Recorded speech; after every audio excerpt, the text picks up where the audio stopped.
Hi, so welcome now to my video tutorial on how to make UK scones, British scones. Okay, I will move the camera down and let you see me actually working on it. It'll be real time and I'll edit out some of the bits just to make it so that you're not having to look at me forever. So we'll get on with it then. Okay, so here we have raising flour. You can of course use plain or all-purpose flour and add baking powder and salt to it. Check my recipe for how much to add. Okay, and to that we are going to add our baking powder. And we'll just give that a mix through. Next stage we have our softened cubed butter. Now if you cube it, when you're weighing it out, it will actually come to room temperature quicker because it has a smaller surface area. Okay, so it's also better for this because we are going to be mixing it up, and small pieces is better. Okay, so just start off by giving it a rub around.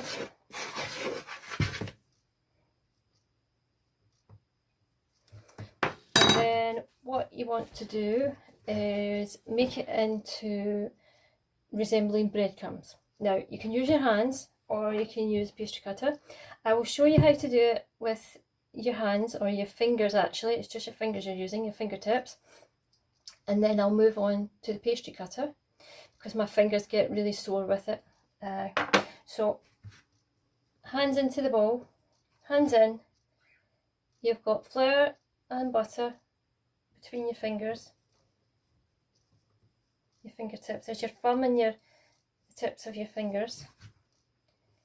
It's kind of like squelching it together. I keep lifting it up with new bits. You're actually incorporating some air into it when you do this as well. Now, as I said, my hands get sore, so I'm going to use the pastry cutter. And I'll be able to show you how to actually use that as well. Now, I'll do one and then I'll show you from a different angle. Push down and twist left and right. Come up, you do it again. So, down. So you're going on top of the butter and the flour and a rotating left and right motion. Come up, go into another bit, and you just keep repeating that whole process all the way around the bowl.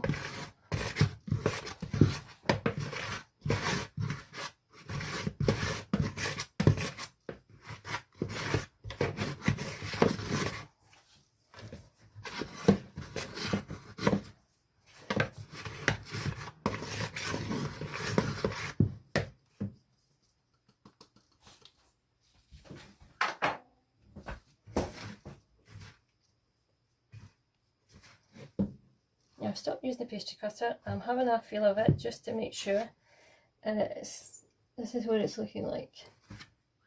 You see it? Just a couple of big pieces there, so you can get them when you're in it with your hands. You can feel what's going on in the whole thing. I'll just dust that off a little bit and I'll let you have a look.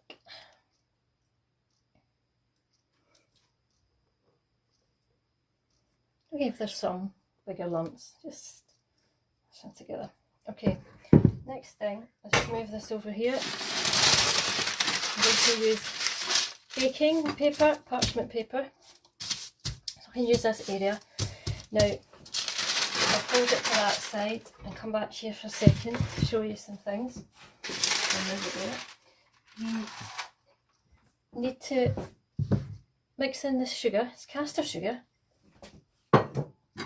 Not very much. It's actually 50 grams. It's a good mix. Now, talking of the caster sugar,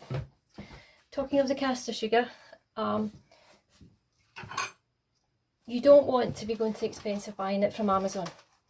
It basically is just granulated sugar ground down to smaller granule size. You can process it yourself. You can grind it. Either way, you don't need to be going buying it. Alternatively, of course, you can use extra fine, ultra fine sugar in the US and Canada, that'll work fine too. Smaller the granules, the easier it can get worked in. Other recipes as well, it creates air in a batter much easier when the granule sizes are smaller. Next step is I have a jug with 2 eggs in it, and I've given them a very light whisk. And now I am going to add milk to it up to the 300 milliliter level, which is 10 ounces.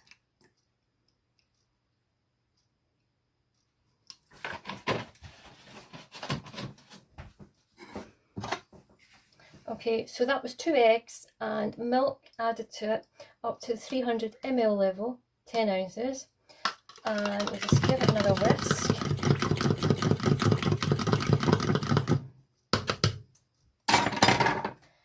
Next thing you want to do is get yourself a tablespoon.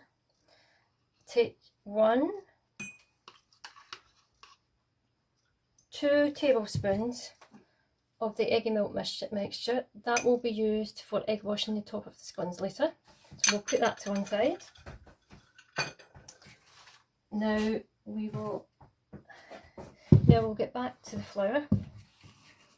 We will add in a little bit of the milk, the egg mixture, and I'm just giving it a mix through. Another thing to not do for these scones so they don't become tough, don't use a food processor. You don't need to use a food processor, you don't need a mixing machine, you don't need it at all. Your bowl will do it. Now at the bottom there's still some more dry patches, so I'm going to actually add it onto there, give it a swirl around. Now the actual dough we want to be just a little bit sticky. They will actually turn out better if they are just a little bit sticky. So you might not need all of the liquid. Different flours absorb different amounts of liquid, and the reason for that is different types of flour for one thing. Another thing is different areas are milled and different ways they're milled.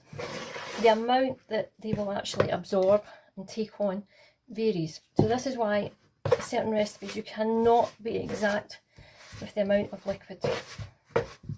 So I'm just working it in until I can no longer have any dry patches at the bottom.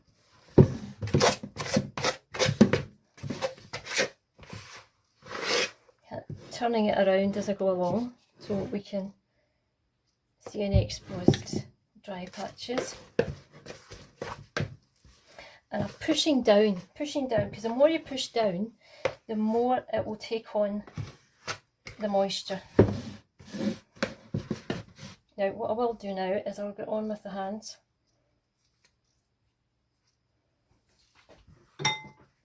I'm just going to, I have a little bit of the liquid left, and I'm going to actually just have a look if there's any dry patches left. It is sticky, so I think we're there, but we will just give it a little. This is no actual kneading required, but I'm giving it a bit of a forming to make sure it's not just soaking wet on one side and dry on the other. But that's it coming together. It's a little bit sticky, so we will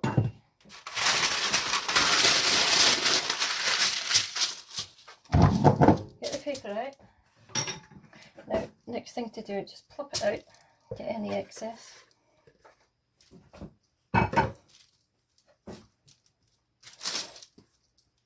Now just bring it together to a nice ball or disc shape. Now it's just sticking the tiniest bit to my hands. Now you could put flour down on your counter or worktop. I prefer paper. And you can reuse the paper as well when you come to bake. So, no getting the rolling pin out. Move that over so you can see it better. No getting the rolling pin out. We don't need it. We are going to use the palm of our hands. We're going to thin it down. Now, we're looking for about an inch, 2.5 centimetres. So, this is the cutter I'm using, a round one. I'm not going to use the scalloped, I'm going to use the round one, and it's 6 centimetre, and 1 inch goes from about here to halfway up here, so I'm going to use that as my guide. So I'm going to flatten this down, work from the middle, pushing out. Don't have your outer edges smaller than the middle, they'll all be different sizes.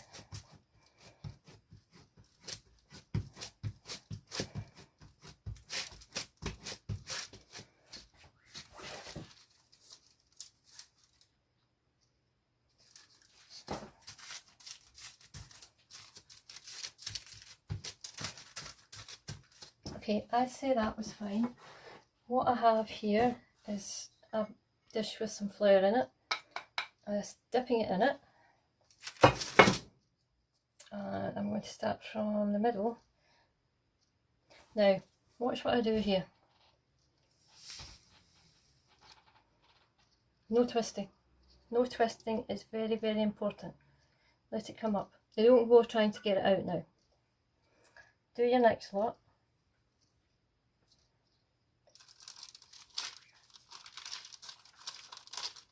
Now that one's coming with it, so I'm going to sit it there on that paper.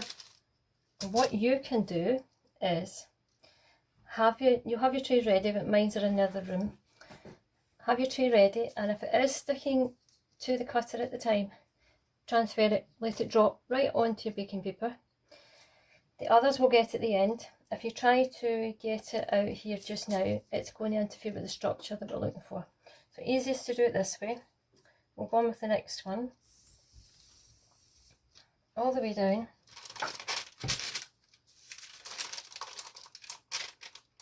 Okay, that one's coming as well. I'll let you see here.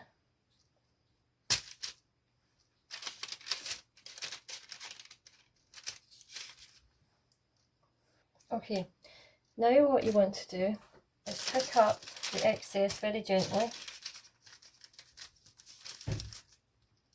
Pull it away from the one that's in the middle. Push that to the side a little. Then what you would do is very gently go under it with a palette knife or something similar, and then transfer it very carefully onto your baking paper. So I'm going to put this in pause just now, and I'm going to bring this together. Actually, I'll let you see it now. Just bring it together as little as you can, but ensuring that it's the same thickness.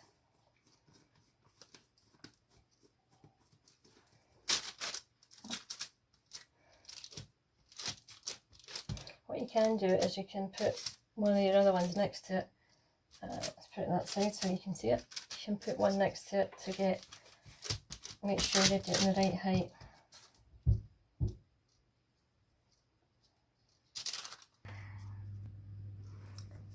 Okay, so we just cut out the scones very carefully, and we transfer them to the baking tray with a palette knife. I'll show you that in a second. And then we are going to egg wash the tops. Now there's some very important things to do or not to do at this point that will help you get the classic rise and structure that you want for these scones. Now I'll explain it to you, but I'll also show you at the same time.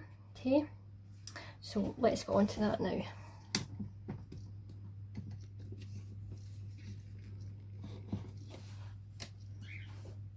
Okay, so here I have some of the scones. I'll just lift this very carefully with a palette knife. Don't touch around the edges. The way these scones bake off, they grow up the way, and round the sides there'll be a little split once it actually is baked off. That's characteristic to this type of scone. So as little hand as possible. I've made a little of that one here, so we'll see how that one goes. But usually just round. Okay, now on to the egg and milk wash that we had left. Now we don't want it to drip down the sides. that will interfere with the structure we're looking for and make them not all look even. So what we do is take a little bit of the milky egg mixture, shake it off, start from the middle and work your way out. Then that way there shouldn't be any dribbling down the sides. So I will do that again. So I've got liquid on it, shake it off both sides, starting from the middle, work your way out. This is just coat all the top of it, and then we'll see how they are at the end. All egg washed and very carefully placed in position. The oven is heating up. It's a 200 degrees centigrade fan oven. All the ingredient amounts, temperatures, all conversions for UK, US, Canadian, etc. all on the recipe, and you'll get all that on the website too. So we'll wait for them to heat up, and we will bake in the oven for about 8 to 12 minutes. I'll actually put the timer on about the 4 or 5 minute mark, and I will turn the trays and I'll rotate between the two shelves as well, just because my oven doesn't bake as evenly as it once did, let's say. Also, you get used to your own oven when you set the timer on and keep checking, and no recipe can have an exact time. Different ovens will run at different temperatures. So this is going to be going in for about 8 to 12 minutes, as I say, and they should be all evenly nice and brown on top, and I will show you them at the end. Okay, so while the oven is heating up to get the scones in to bake, I'm just going to go and repeat again the important things to do with UK scones. Now, you want a recipe that doesn't have too much baking powder in it, because some of them have way too much. They use self-raising flour, which has it in it already, and then they have more added to it, but some of them it's a high amount. And when I give on my recipe, if you're wanting to use plain or all-purpose flour, I recommend a slightly lower amount of baking powder to add to it, because if you add too much, they prematurely rise, and then because they've got nothing to keep them in place, they fall back down. And another thing about them as well, they actually have a bit of a bitter metallic aftertaste if there's too much baking powder, so better not to do that. And what to do is actually, there's some steps to prevent them from not rising the way they should. Now, which leads me on to the structure of a UK or British scone. So they're always round and they grow up, and when it's growing up around the edges, they kind of split, so it's like a rise and a split structure. So things not to do. Well, okay, what do we not do? We don't use a food processor, because you really don't need it, and it could make them really tough, because it is already quite a dense product as it is. So use a bowl, use your hands, use a spoon to mix. You don't even need to get your mixer out to be as delicate as possible. When you are bringing the dough together, do it as gently as possible. No kneading needed, you're just bringing it together. You tip your dough out, and instead of using a rolling pin, you pat it down with the palms of your hand, which you'll have seen all in the video. And you make sure you make it the correct depth as well. If you make them too shallow, they won't actually rise as much as you're looking for. So once you've got it rolled out to about 1 inch, 2.5 centimetres, you then use your cutter. Now, when you use your cutter, you push down, but you don't twist, because this is what interferes with the structure that we're looking for. Anything that goes on around the sides of the circle of the dough, if anything impedes it, let's say, it will not rise the way you want.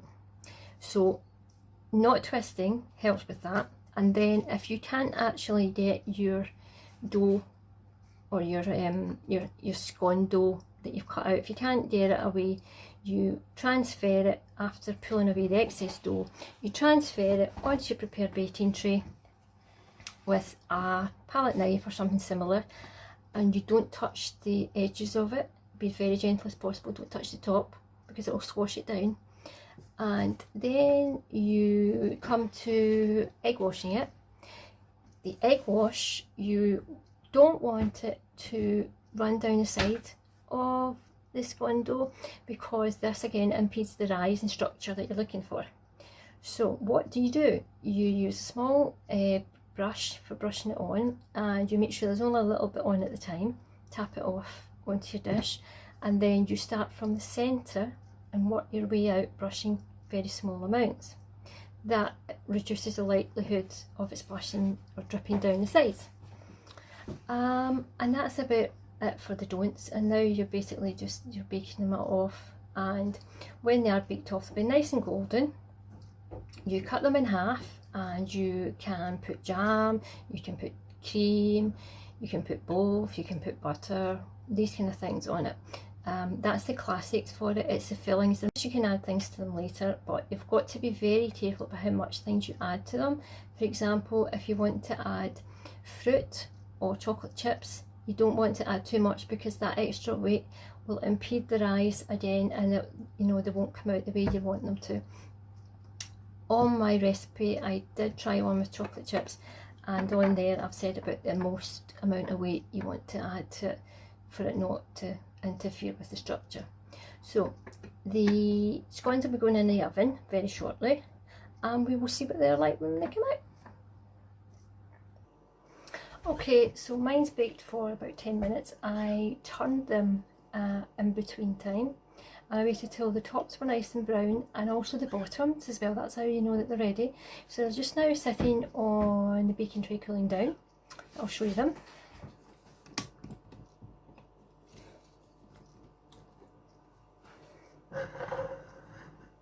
This is them. I'll turn them this way. You can see them better. That's some of them. The others are on the other tray. And there is the leopard one. The leopard one. But here we go. Rise and split. That there, that kind of jaggy, wavy structure there is what it's like.